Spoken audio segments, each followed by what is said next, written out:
우리가 읽은 역대상 7장의 말씀은 말씀드린 대로 이스라엘의 족보를 기록하는 데 목적이 있지 않습니다. 만약 그랬다면 이 1절부터 40절 갖고는 안 될 거예요. 왜냐하면 지금 6지파거든요.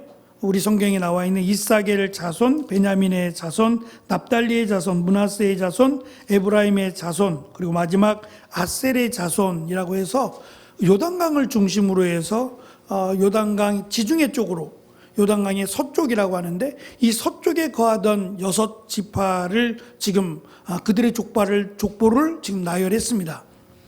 그 족보만 해도 어마어마할 텐데 그 족보를 많이 생략하면서 특별히 그들의 군대의 숫자가 몇 명이더라라는 말로 함축해서 지금 기록을 하고 있어요. 제일 중요한 것은 도대체 무슨 목적으로 지금 역대상 7장을 기록했느냐는 거예요.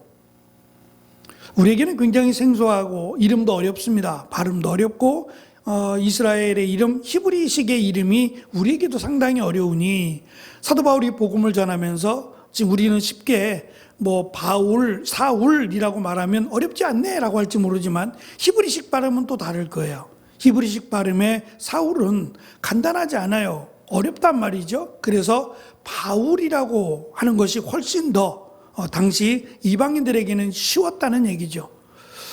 어쨌든 지금 우리가 읽은 7장의 내용이 도대체 무엇을 의미하는지에 대해서 함께 생각해 보려고 합니다.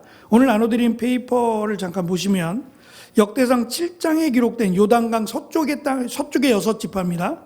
이사갈, 베냐민, 납달리, 므낫세, 에브라임, 아셀 지파가 서쪽에 살고 있었는데, 이 족보는 단순한 이름의 나열이 아니라 분열과 배교의 역사를 넘어 온 이스라엘을 하나로 묶으시는 하나님의 변치 않는 부르심과 화해를 원하심을 담고 있어요. 이건 또 다른 측면인데, 이스라엘이 멸망을 하게 된 것은 이 화해와 연합 때문이 아니에요. 화해를 하지 못해서, 연합하지 못해서 멸망한 건 아니에요. 오히려 그들이 하나님을 대적하고 우상을 섬기고 죄악을 행했기에 하나님이 그들을 멸망케 하셨어요. 그럼에도 불구하고 지금 하나님이 이스라엘을 향해서 너희들이 하나로 다시 화해하고 연합해야 된다라는 것을 강조하셨다라는 점이에요. 그러니까 처음이 아니라 수시로 이스라엘 백성들에게 너희는 하나다, 너희는 한 민족이고 하나 된 하나님의 백성이다 라고 하는 것을 누누이 강조했다는 거예요. 그럼에도 불구하고 이게 참 쉽지 않죠. 우리가 잘 아는 12지파밖에 안 돼요. 근데 그 12지파가 서로 화합하고 화해하기는커녕 서로 그 땅을 차지하려고, 경계를 하나님이 그어주셨는데 그건 무시하고 그 땅을 차지하기 위해서 서로 공격하고 서로 미워하는 모습을 갖고 있었다는 점이에요. 그러니까 하나님께서 원하시는 하나님의 백성의 모습에 대해서 오늘 강조하고 있는데, 특별히 첫 번째는 다윗 왕국을 도와준, 또는 다윗 왕국을 지탱한 군사적 헌신에 대해서 이사갈, 베냐민, 아셀 지파에 대해 설명을 합니다. 이사갈과 베냐민 지파는 다윗 시대의 핵심 군사 자원이었고, 이사갈은 시세를 알고 마땅히 행할 것을 아는 지혜로운 용사들로 소개됩니다. 사울의 지파였던 베냐민이 다윗을 지지한 것은 하나님의 왕국을 다윗에게 넘겨주셨음을 보여주는 강력한 증거가 됩니다. 그래서 베냐민 지파가 다윗을 지원했어요. 다윗이 왕이 되는 일에, 다윗이 공격할 때 지원군을 보내서 전쟁할 수 있도록 도왔던 지파였다라는 점입니다. 아셀 지파는 이들의 용사 또한 다윗을 지원하고 훗날 북쪽 지파가 남왕국 유다에 합류할 것을 예고하고 있는데, 뭘 말하려고 하냐면, 제가 마지막에 가서 설명을 드리는데 6페이지를 잠깐 넘어가 보시면 전체를 잠깐 요약합니다. 이걸 먼저 보면 좋을 것 같아서요. 지금 세 가지를 7장에서 강조할 텐데, 맨 마지막 쪽 요약 및 신학적 개론입니다. 신실함에 대한 보상이에요. 유다와 레위 지파처럼 신앙의 중심을 지킨 지파는 길게 기록을 해요. 그리고 그들의 군사가 많아요. 반면 배교에 대한 대가가 있습니다. 하나님의 언약을 가볍게 여기고 우상을 숭배한 지파는 족보에서 이름이 사라지거나 별로 많이 다루지 않아요. 아주 간략하게 다룬다는 점이에요. 또 한 가지 제일 중요한 점은 이사갈이나 아셀 등 다른 북쪽 지파들을 포함시킨 것은 그들이 범죄했을지라도 회개하고 돌아오는 자들에게는 언제나 하나님이 그들을 하나님의 백성으로 삼으신다라고 하는 내용을 담고 있어요. 그래서 온 이스라엘이라고 강조한 것도 사실은 우리가 지금 살펴보고 있는 내일이 데살로니가 전후서의 마지막 시간이 될 텐데 데살로니가 교회의 전서 후서를 보내게 된 대표적인 이유가 이 예수님이 왔다, 예수님의 재림이 임했다라고 하는 거짓 가르침에 흔들렸어요. 그냥 무시하면 되는데 이미 가르침을 받았는데도 불구하고 하도 그들이 강력하게 말하니까 흔들렸어요. 참 안타까운 점은 이단들이 자신들의 어떠한 신앙의 노선이나 자신들의 어떤 신앙을 말하는 걸 들어보면 굉장히 확신에 차 있어요. 그렇게 느끼지 않으세요? 그들이 보수를 받는 것도 아니고요. 헌신하는 거예요. 물론 그들의 꾀임 안에는 14만 4천 안에 들어와야 된다. 그래야 하나님의 나라에 간다라고 하는 경쟁을 유발시키는 건 있어요. 그럴지라도 신천지를 제외한 다른 이단들을 또 비교해 보면 열심히 아니에요. 이렇게 추운 날에도 밖에 나가서 오들오들을 떨면서 가판대 이렇게 세워놓고 자기들 나름대로 전도지를 이렇게 다 세워놓고 거기서 그렇게 추운데 서 있어요. 그에 비해서 복음을 제대로 믿는다, 복음을 제대로 안다 하는 우리는요. 대화를 하다 보면 말도 안 되는 이야기인데 전혀 성경적이지 않는데 그들은 굉장한 확신에 차 있어요. 반면 교회를 다니고 오랜 시간 동안 제대로 하나님의 말씀을 배웠다 하는 기독교인들은 오히려 위축된 감이 없지 않아 있어요.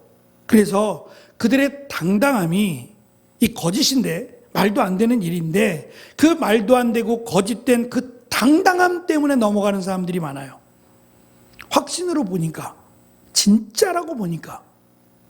그래서 사기꾼들을 가만히 보시면 사기꾼들이 IQ가 굉장히 높답니다.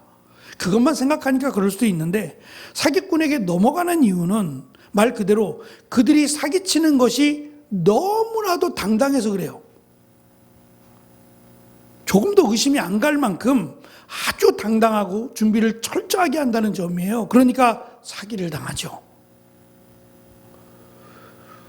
그래서 이 잘못된 가르침에 의해서 데살로니가 성도들이 흔들렸다는 것은 이 거짓된 자들이 이 거짓으로 인해서 얼마나 당당했는가를 알 수 있어요. 흔들렸고 또 한 가지는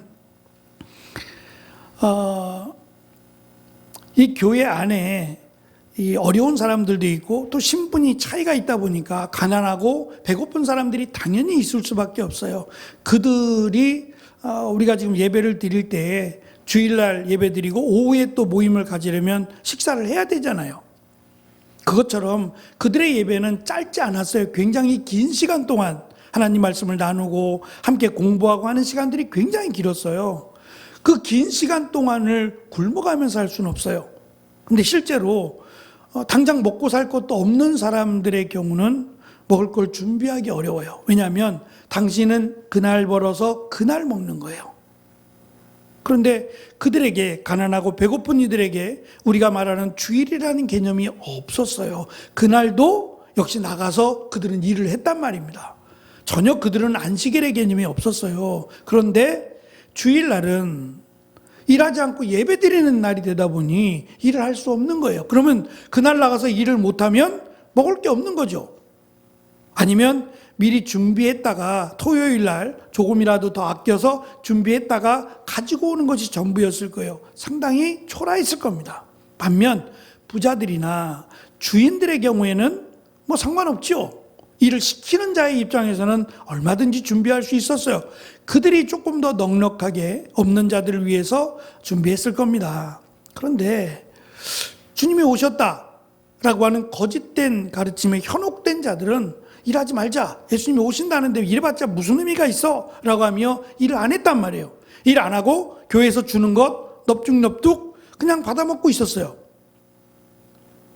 그렇지 않아도 되는 사람들이 난 일하기 싫어 라고 하면서 그냥 일도 안 하고 교회에서 있는 것, 배고픈 자에게 가야 될 것까지도 그것을 탐하고 먹었단 말입니다. 그것으로 인해서 교회가 시끌시끌해졌어요. 그럴 때 사도 바울은 선을 행할 때 낙심하지 말 것을 당부합니다.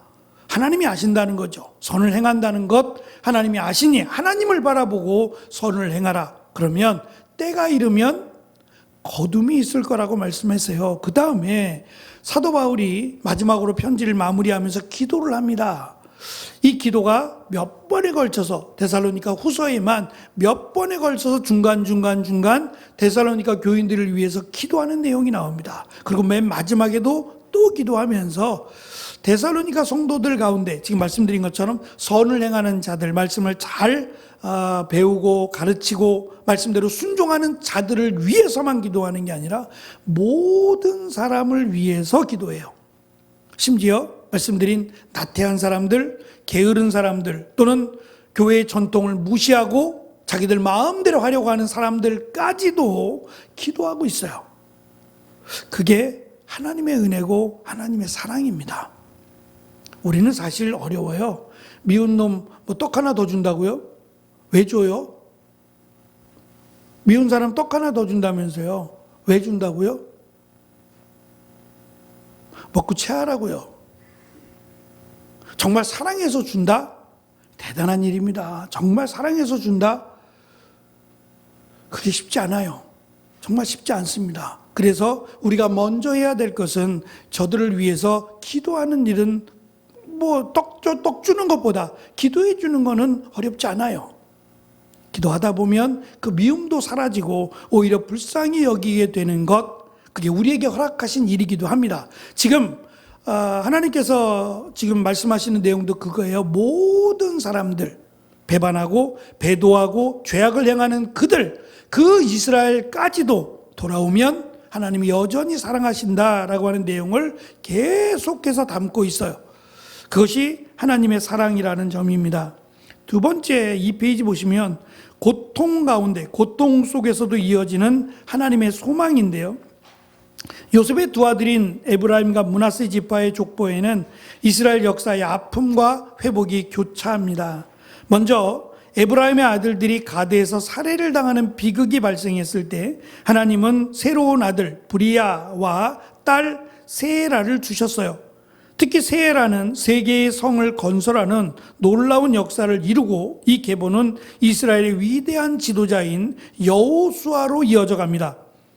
므낫세 지파는 유다 및 베냐민 지파와 혼인을 통해 연결이 되고 역대기는 이러한 지파 간의 관계를 세밀하게 기록하므로 유배 후에 공동체가 공통의 혈통과 역사를 가진 하나의 가족임을 일깨우는 데 목적이 있어요. 미워하는 대상이 아니라 원래는 하나였다. 다시 말하면 12지파의 근원이 되는 야곱으로 올라가서 봐라, 다 야곱의 아들들 아니냐. 뭐 더 올라가면 아브라함의 자손들이죠. 그러니까 그것처럼 하나님의 택함을 받은 하나님의 백성들이다. 미워만 할 게 아니라 저들을 화합과 또 화해하는 그러한 노력을 해야 된다는 것을 강조합니다. 세 번째, 하나 된 하나님의 백성, 온 이스라엘에게 주는 비전입니다. 그것은 가족 공동체라고 하는 것으로 구성이 되는데요. 7장 족보에서 가장 놀라운 점은 말씀드린 배교하고 아수르에 멸망당했던 북쪽 지파들을 이스라엘의 일원으로 포함시킨다는 점입니다. 이것이 과분하고 은혜와 용서라고 할 수 있어요. 여기서 단과 스불론의 이름이 보이지 않아요.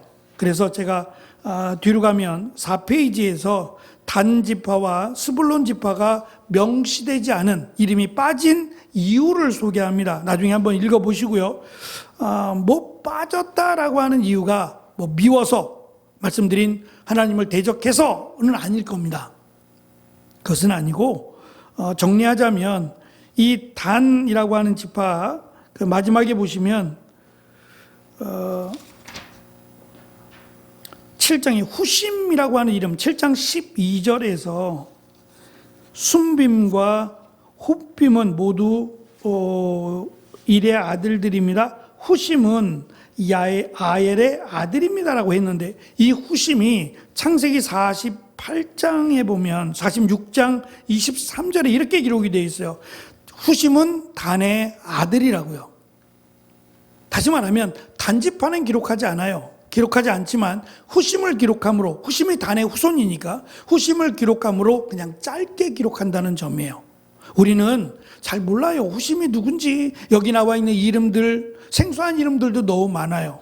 그렇지만 이스라엘은 이 역사를 알고 있어요. 이 역사의 특징들 또는 사건들을 기록함으로 인해서 너희들이 멸망할 만하지, 하나님의 심판을 받을 만하지, 그럼에도 불구하고 하나님이 그들을 끝장내지 않았다는 점이에요.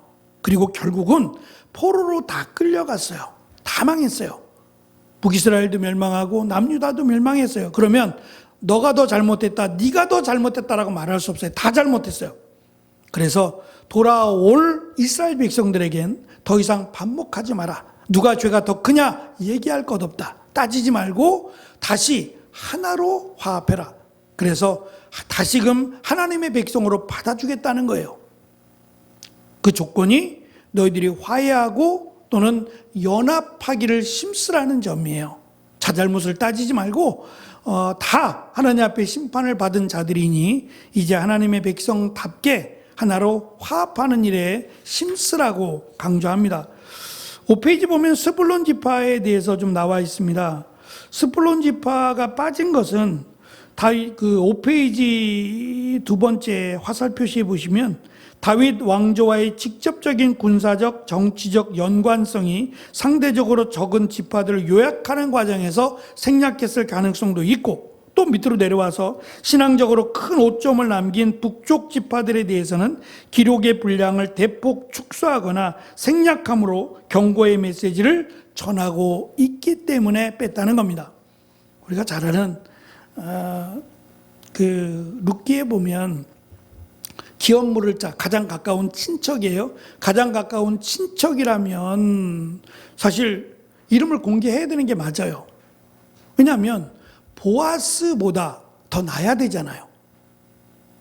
보아스보다 더 자비를 베풀어야 될 사람이 가장 가까운 친척이에요. 이거는 단순한 혈연 관계 또는 그 이상의 관계를 갖고 있어요. 그러니까 이게 가능했던 이유는 아무개라고 소개하고 나는 돕지 않겠다라고 하며 신발을 벗었던 이유가 사사시대이기 때문에 그래요. 자기 소견에 오른 대로 하나님 없이 내 뜻대로 내 생각대로 이 죄악 가운데 있었던 시대였기에 그 가장 근족이라고 말할 수 있는 그가 신발을 벗고 나는 룻을 아내로 맞이하지 않겠다라고 말하게 된 거예요. 그런 가운데 보아스라고 하는 사람이 등장해요. 그러니까 보아스를 등장시켜서 가장 그를 부각시키는 것은 자비예요. 우리는 자칫 보아스가 룻을 사랑했기 때문이라고, 물론 사랑하죠. 그러나 처음부터 사랑이 아니었어요. 보아스는 그의 믿음을 봤어요. 그가 모압 땅에 있을 때부터 시어머니인 나오미에게 어떻게 했더라라는 것을 알고 있었고, 또한 그가 돌아오는 이유에 대해서도 알고 있었고요. 돌아와서 그가 새벽부터 나가서 죽을 것이 없을 수도 있어요. 순차적으로 보면 이스라엘 백성들 중에 가난한 자들이 먼저 죽지 않겠어요? 이방 여인이 와서 죽게 허락을 하겠냐 말이에요. 더 위험하기만 하죠. 그래서 보아스가 자기의 그 일꾼들, 소년들이라고 말하고 있는 일꾼들에게 저 여자는 손대지 마라 라고 말할 정도로 타락했던 시대 아니에요? 그런 시대에 보아스가 누구도 눈여겨보지 않는, 눈여겨볼 필요도 없다라고 여겼던 한 이방 여인, 더군다나 이스라엘 백성들이 볼 때는 나오미가 그랬듯이 자식을 낳지 못하거나 또는 자식이 죽거나 남편이 죽은 거를 그냥 불쌍하다고 보지 않았어요. 그 사람의 죄로 봤어요. 그러니까 나오미는 남편도 죽었고 두 아들도 다 죽었어요. 그래서 그가 스스로 말합니다. 하나님께 징계를 받았다고요. 하나님이 나를 쳐서 이렇게 말한 거예요. 이게 이스라엘 백성들의 생각이었어요. 하나님이 나를 쳐서라고 말했단 말이죠. 그러면 룻도 똑같아요. 하나님이 쳐서 룻의 남편이 죽은 거잖아요. 근데 룻은 그렇게 보지 않았어요. 오히려 하나님이 나를 긍휼히 여기실 것이고 하나님의 날개로, 하나님의 두 날개로 나를 품어주실 것이라고 믿었어요. 그리고 예루살렘에 베들레헴에 오게 됩니다. 말씀드린 것처럼 보아스가 가장 그 사사시대, 타락했던 시대, 죄악의 시대에서 가장 두드러진 것은 하나님의 자비하심을 그가 행했다는 거예요. 거기에 따라서 하나님이 다윗이라고 하는 이름을 등장시켜서 이 다윗의 조상이 되는 축복을 주신다는 거예요. 그러니까 그 하나님의 자비로우심이 사실은 사랑인데 우리가 그렇게 사랑하기는 쉽지 않잖아요. 그래서 사랑보다는 차라리 자비하심으로, 넉넉한 베풀므로, 선을 행함으로 우리가 하나님의 그 사랑을 전하게 되면 하나님이 이렇게 축복하신다라고 하는 것을 오늘 말씀 가운데도 그들의 군사의 숫자를 이야기하고 있어요. 이것이 어떤 군사의 숫자인지는 알 수 없어요. 도대체 어느 전쟁에서, 전쟁이 한두 번 있었던 것도 아닌데 지금 이 숫자가 고정된 숫자가 아닐 거예요. 특별히 어느 전쟁을 할 때 이 숫자가 모였다라는 모인 숫자만 가지고 그들은 알았을 수도 있어요. 근데 우리는 알 수 없어요. 도대체 무슨 전쟁인데 전쟁의 이야기는 하나도 없고 군사가 몇 명이었더라 요 얘기만 하고 있으니 도대체 무슨 전쟁인지는 알 수 없지만 숫자만을 보면 이들의 지파의 숫자와 군인의 숫자를 연결해 볼 때 이게 어떻게 된 거지? 라는 의문을 갖게 만들어요. 결국 그것은 하나님의 말씀에 순종하는 지파들은 군사의 수를 많게 하더라는 거예요.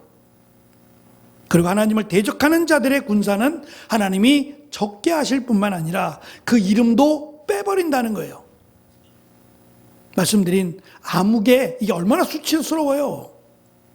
가장 가까운 친척인데 당연히 해야 될 자비하심은 보이지도 않고 넉넉함에도 불구하고 마치 그것을 조금 더 나눠주기 싫다라고 하는 이 완악함, 그래서 이름도 기록하지 않아요. 아무개라고 얼마나 부끄러운 이름이에요. 이름이 있는데 이름을 밝힐 수 없는, 밝히면 오히려 더 수치스러울까 봐 밝히지 않는 것처럼 하나님이 원하시는 것은 지금 화해 그리고 연합이라고 하는 점이 하나님의 자비하심 안에 들어있어요. 그래서 돌아온 이스라엘 백성들에게 자잘못 따지지 마라. 다 잘못했다.